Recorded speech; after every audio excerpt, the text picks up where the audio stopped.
दोनों का middle east में दबदबा, दो मुस्लिम देश कैसे बन गए एक दूसरे के दुश्मन, जाने पूरी कहानी। इस वीडियो में अच्छे से आप जान जाओगे कि ये दो मुस्लिम देश कैसे एक दूसरे के दुश्मन बन गए हैं और किस बात को लेकर दोनों देशों के व्यापारिक संबंधों में अड़चनें आनी शुरू हो गई हैं। खबर सामने आ रही है, दोनों का मिडिल ईस्ट में दबदबा है, दो ही मुस्लिम देश जो बन गए हैं एक दूसरे के दुश्मन।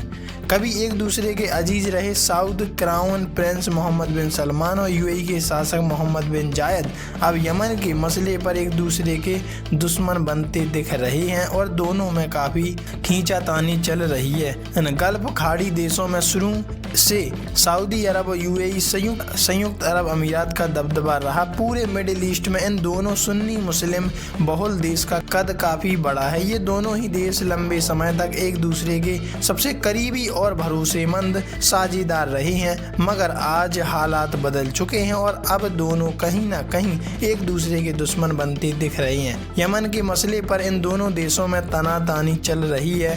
क्या है ताज़ा मामला? यमन की सरजमी पर ये दोनों देश आपस में लड़ रहे हैं। सऊदी अरब ने मंगलवार 30 दिसंबर को यमन में यूएई से जुड़े हथियारों की खेप पर हवाई हमला कर दिया। यमन के दक्षिणी बंदरगाह शहर मुकल्ला पर सऊदी की आर्मी ने बमबारी की। हालात इस कदर हो गए कि यमन की सऊदी समर्थित सरकार ने यूएई की सेना को देश छोड़ने के लिए 24 घंटे का अल्टीमेटम दे दिया है कि अगर 24 घंटे के अंदर हमारा देश खाली नहीं करते तो हम उन्हें फिर भगाना शुरू करेंगे। इसके बाद यूएई ने भी अपनी सेना को वापस बुला लिया। यूएई के रक्षा मंत्रालय ने बयान जारी कर कहा कि यह यमन ने अपनी बची सैन्य मौजूदगी को भी खत्म कर दिया। पहले तो हम इनका साथ दे ही देते थे, लेकिन अब वो भी नहीं मिलेगा। सऊदी और यूएई की दोस्ती।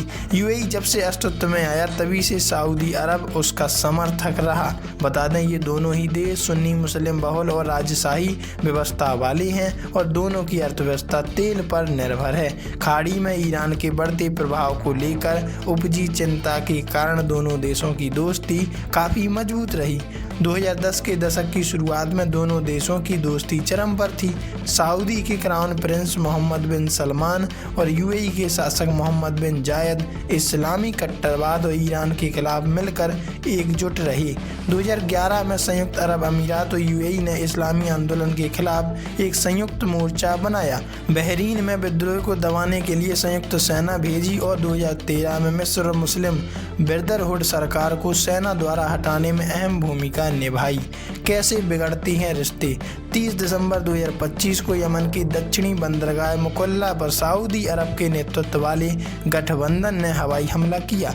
सऊदी अरब का दावा है कि उन्होंने एक डॉग को निशाना बनाया जिसका इस्तेमाल यूएई के समर्थित अलगाववादी को विदेशी सैन्य सहायता पहुंचाने के लिए किया जा रहा था। सऊदी ने स्पष्ट कहा कि यह हमला यूएई से जुड़े एक हथियारों की खेप पर किया गया था। यूएई ने सऊदी अरब के दावों को खारिज करते हुए कहा कि जिस खेप पर हमला किया गया उसमें कोई हथियार नहीं बल्कि वह यूएई की सेना के लिए रसद और सामान था। वैसे आप इस बारे में क्या राय रखती हैं?